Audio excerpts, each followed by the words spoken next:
Selamat siang.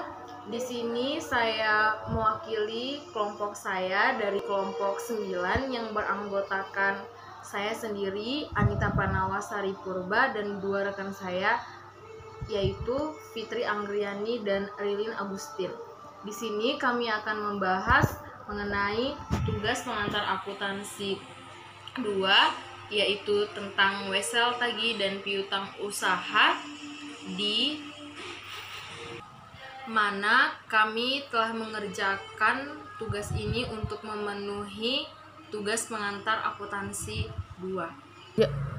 Sebagai bahan acuan, kami menggunakan buku Accounting Indonesian Adaptation for Edition karangan Carl Warren atau James M. Reeve, Jonathan E. Dukak atau Ersa Tri Wahyuni, Amir Abadi Jusuf, penulis Salemba 4. Di sini kami juga menggunakan buku acuan yang merupakan buku Accounting Indonesian Adaptation for Edition yang telah diterjemahkan ke dalam bahasa Indonesia. Di sini kami telah mengerjakan soal pada halaman 441 bagian X924 dan X925 yang akan dijelaskan nantinya oleh dua rekan saya. Dan pada buku bahasa Indonesia di halaman 474 bagian L924 dan L925. Sebelum itu, saya akan menjelaskan sedikit tentang kaitan dengan soal yang akan kami kerjakan, yaitu mengenai wesel tagih, di mana wesel tagih atau surat perjanjian piutang atau promissory note merupakan janji tertulis untuk membayar sejumlah uang atau nilai nominal, biasanya disertai dengan bunga pada saat diminta atau pada waktu yang telah ditentukan di kemudian hari. Seperti tampilan di sini, yaitu ilustrasi mengenai surat perjanjian piutang. Pembuat janji adalah PT Sentosa dan penerima pembayaran adalah PT Pratama. Nilai nominal wesel tersebut adalah Rp 2 juta dengan tingkat bunga sebesar 10% dan tanggal penerbitan adalah 16 Maret 2015. Periode wesel tersebut adalah 90 hari, sehingga tanggal jatuh temponya adalah 14 Juni 2015 yang ditunjukkan sebagai berikut pada tampilan ini. Cara pengerjaannya yaitu hari di bulan Maret yaitu 31 hari dikurangi tanggal penerbitan 16. Hari yang tersisa di bulan Maret yaitu 15 hari. Kemudian kita menambahkan hari di bulan April. Hari di bulan April yaitu 30 hari. Dan kita tambahkan hari di bulan Mei yaitu 31 hari. Ditambah lagi hari di bulan Juni karena jatuh tempo pada 14 Juni yaitu 14 hari. Periode wesel yaitu 90 hari. Berikut ini adalah cara atau rumus yang digunakan dalam menghitung bunga wesel, yaitu bunga sama dengan nilai nominal dikali tingkat bunga dikali periode per 360 hari. Materi selanjutnya yaitu tentang pelaporan piutang di laporan posisi keuangan. Seluruh piutang yang diharapkan dapat direalisasi menjadi kas dalam waktu 1 tahun disajikan dalam bagian aset lancar dari laporan posisi keuangan. Biasanya, aset disebutkan dalam urutan berdasarkan tingkat likuiditasnya, dimulai dari kas dan serta kas, setara kas. Penyajian piutang laporan posisi keuangan untuk kedai kopi adalah sebagai berikut. Kita dapat melihat contoh dari laporan posisi keuangan kedai kopi, di mana terdapat aset lancar dan kas dan setara kas, investasi tersedia untuk dijual, ditambah penyisihan penilaian investasi tersedia untuk dijual, dan terdapat juga piutang usaha, dikurangi penyisihan piutang tak tertagih. Kita dapat melihat pada laporan keuangan kedai kopi, penyisihan piutang tak tertagih yang ini bisa kita kurangi, yaitu penyisian piutang tak tertagih mengurangi piutang usaha. Kita dapat melihat di sini piutang tak tertagih itu mengurangi piutang usaha. Beberapa perusahaan melaporkan piutangnya pada nilai realisasi neto dengan catatan yang menunjukkan jumlah penyisihan. Dapat kita lihat ini yang merupakan penyisihan penilaian investasi tersedia untuk dijual.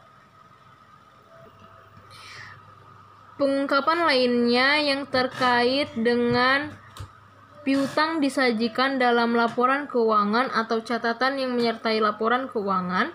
Pengungkapan tersebut mencangkup nilai pasar dari piutang. Di samping itu, jika terdapat risiko kredit yang tidak seperti biasa dalam piutang, maka karakteristik risiko tersebut harus diungkapkan. Sebagai contoh, jika mayoritas piutang berasal dari satu pelanggan atau lebih yang berlokasi di satu area atau satu industri, maka fakta ini harus diungkapkan. Saya Fitri Anggraini. Selanjutnya saya akan menjelaskan bagaimana cara penyelesaian atau menjawab soal latihan akuntansi L9-24 atau dalam buku bahasa Inggris EX924. Di transaksi pertama pada tanggal 18 April itu menerima wesel tagih dari Glenn Permana terhitung 30 hari, bunganya 7% per tahun. Itu transaksinya dapat kita tulis ayatnya seperti ini. Notes receivable sebesar 60.000 pada account receivable 60.000. Selanjutnya itu pada tanggal 30 sama seperti tanggal 18 diterima wesel tagih 42 juta 60 hari 8% per tahun pada tanggal 30 dari Roni Sanjaya. Nah, itu penulisan akunnya sama seperti pada tanggal 18, yaitu notes receivable-nya bertambah 42 juta dan account receivable Roni itu berkurang, utang Roni berkurang sama kita 42.000. Nah, ini yang bikin bedanya, yang satu ini dari Glenn, yang satu dari Roni kita tandai. Kemudian pada tanggal 18 Mei itu diketahui bahwa Glenn nih, wesel tagih Glenn yang ditagih pada 18 itu tidak dapat ditepati oleh Glenn sendiri. Terus karena dia nggak bisa nepatinnya, jadi wesel tagihnya tuh dipindahkan ke piutang pelanggan beserta dengan bunga-bunganya.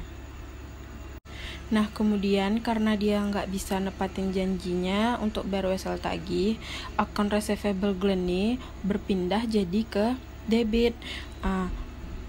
Akunnya tuh jadi kayak gini, account receivable-nya Glenn itu 60.350, terus notes receivable-nya tuh jadi 60.000 dan ada bertambah interest revenue-nya 350.000. Interest revenue-nya nih bertambah dari karena dia nggak bisa nepatin janji, itu tuh 60.000 dikali 7%, 7% itu bunga per tahunnya tadi, terus ditambah 30 dibagi 360, hasilnya dari karena dia nggak bisa nepatin janji itu tuh 60.000 dikali 7%, 7% itu bunga per tahunnya tadi, terus ditambah 30 dibagi 360, hasilnya itu dapat 350. Kemudian pada tanggal 29 diketahui lagi itu Roni Sanjaya dia tidak menepati janji lagi untuk membayar wesel tagihnya pada tanggal janjinya yang tanggal 30 April kemarin. Otomatis itu akun wesel tagihnya tuh berpindah ke piutang. Jadi piutang dia tuh makin bertambah. Kayak gitu, beserta juga dengan bunga-bunganya. Nah, penulisan ayatnya tuh sama juga seperti tanggal 18 kemarin. Itu account receivable-nya Roni jadi 42.042.560. Notes receivable-nya jadi 42 juta. Dan interest revenue itu bertambah jadi 560.000. Itu dapatnya tuh sama seperti ini tadi, dari 42.000 dikali 8% bunganya per tahun per 60 hari, terus dibagi 360, dapatnya 560. Kemudian pada tanggal 16 Agustus itu menerima pembayaran wesel tagih yang tertanggal 18 April kemarin yang tidak jadi ditepati janjinya, itu ditambah sama bunga keterlambatannya 90 hari sebesar 8% per tahun dari jumlah total yang dibebankan ke Glenn Pramana pada tanggal 18 Mei. Karena dia menerima pembayaran wesel tagih dari Glenn, otomatis ayatnya tuh kayak gini. Cashnya bertambah jadi di debit 61.557, terus account receivable-nya di kredit sebesar 60.350, dan interest revenue-nya karena dia keterlambatan 90 hari sebesar 1.207. Itu didapat dari 60.350 dikali 8% dikali 90 hari dibagi 360. Dapatnya 1.207. Kemudian yang terakhir pada tanggal 22 Oktober itu tuh karena Roni ini tidak bisa bayar hutangnya juga, jadi kita tuh menghapus piutang ke akun penyisihan piutang tak tertagih sebesar jumlah yang dibebankan pada Roni pada tanggal 29 Juni untuk wesel tagih yang tidak ditepati tanggal 30 April. Terus ayat jurnalnya itu tuh allowance for the full account Glenn sebesar 42.560 dan account receivable-nya kredit Roni 42.560. Kenapa dia account receivable-nya pindah di kredit? Karena Roni ini dia emang udah nggak bisa ngebayar utangnya yang jatuh tuh. Jadi mau nggak mau kita hapus piutang Roni terhadap kita dengan mengkreditkan account receivable-nya. Nah, yang di debitnya tuh jadilah allowance for the full account. Baiklah, saya akan melanjutkan pembahasan soal wesel tagih tentang L925 piutang di laporan posisi keuangan. Baiklah, saya akan menjelaskan pembahasan soal di L925 piutang di laporan posisi keuangan. Yang pertanyaannya, sebutkan kesalahan yang dapat Anda temukan di laporan posisi keuangan sebagai berikut. PT Beta Utama, laporan posisi keuangan tanggal 31 Desember 2016. Aset lancar, kas sebesar Rp78.500.000. Wesel tagihnya sebesar Rp300 dikurangi piutang bunga Rp4.500.000, hasilnya Rp295.500.000. Piutang usaha senilai Rp1.200.000 ditambah penyisihan piutang tak tertagih Rp11.500.000, hasilnya Rp12.700.000. Jawaban dari pertanyaan di atas yaitu wesel tagih seharusnya tidak dikurangi piutang bunga, dikarenakan wesel tagih itu aset dan bentuk normalnya ada di debit, dan piutang bunga itu juga ada di aset dengan bentuk normalnya yang ada di debit. Penjelasan jawaban yang kedua, seharusnya piutang usaha dikurangi dengan penyisihan piutang tak tertagih, karena untuk mencari sisa piutang usaha harus dikurangi piutang tak tertagih. Baiklah, saya Rilin Agustin Arinta dari kelompok 9 mewakili dua teman saya, Anita Purba dan Fitri Anggriani. Mohon maaf atas kesalahan dan kata-kata kami yang salah dalam penyampaian pembahasan soal. Kami mohon maaf. Sekian, terima kasih.